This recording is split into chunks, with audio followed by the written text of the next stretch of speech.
Hey guys, what's going on? Finally got the car back after about a year and a half of issues. So actually went with a new installer, new shop, new tuner, new engine builder, basically everything. So this is the final product. It took, like I said, about a year and a half for it to all get situated out. So right in time for winter here in the tri-state area. It gets obviously freezing here, so the car's not really usable right now, but it is back. Obviously switched up to some Boost Logic coolant overflow, ditched the old air to water separator and got a Boost Logic vent to atmosphere catch can. It's really neat.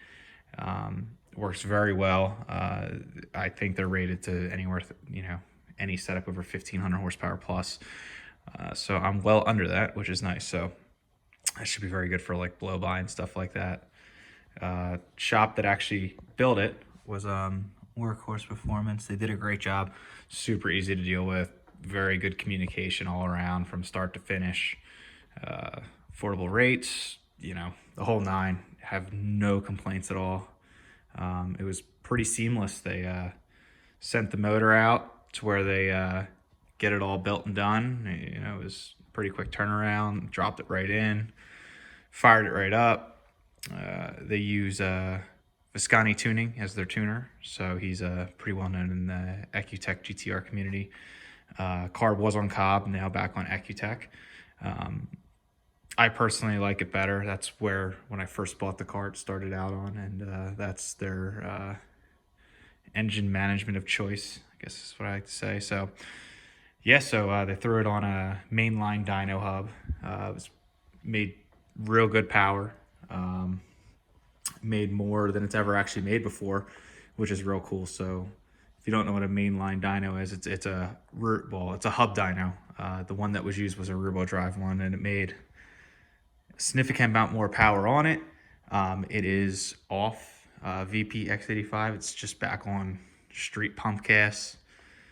Same everything. So it's back to where it originally started when it ran a couple years ago, and it's gone. Man, I don't know.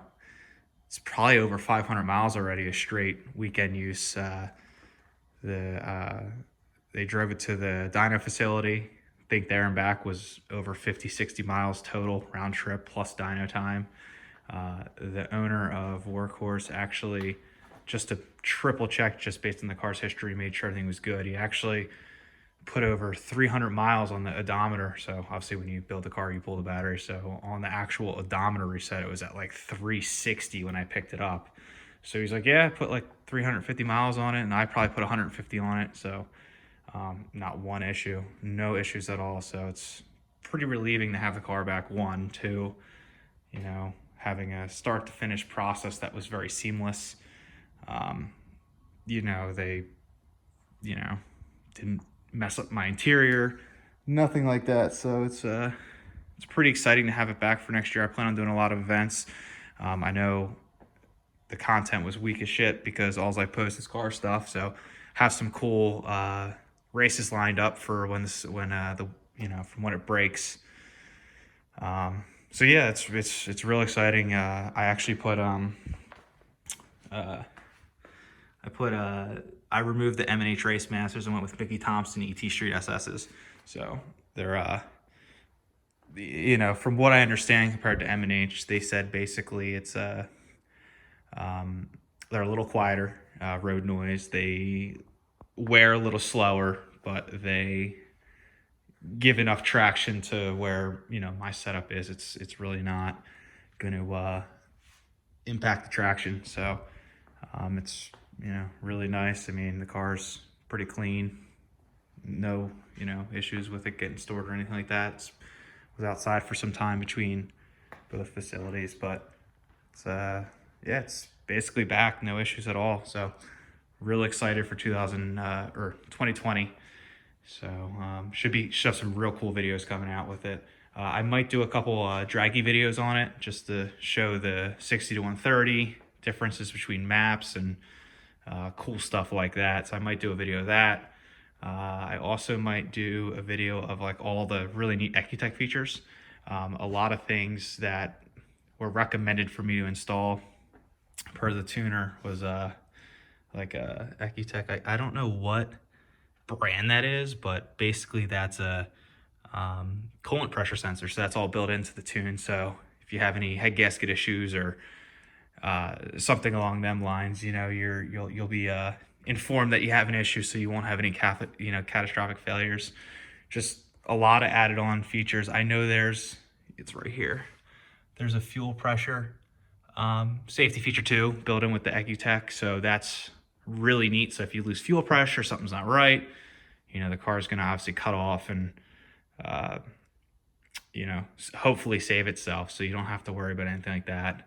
I was very weary just based on my history with the car going back on pump 85, but they were, you know, everyone that had their hands on it this time said, you know, if it's a street car, if you run pump 85, there's nothing to worry about and just do what you do. And I've been doing that again on my second or third tank of gas now. You know, no issues at all. And that's obviously winter blend E85, I think, at this point. So obviously when summer comes around, it just gets even more ethanol content. So you have less to worry about with whatever the other percentage of whatever's in the ethanol that they put in the pump, which is probably shit. But yeah, it's cool.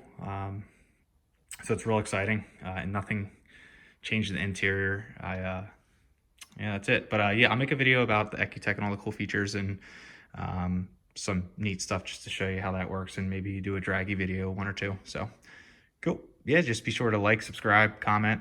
Yeah, it should be a good year because I have a lot of stuff planned for it.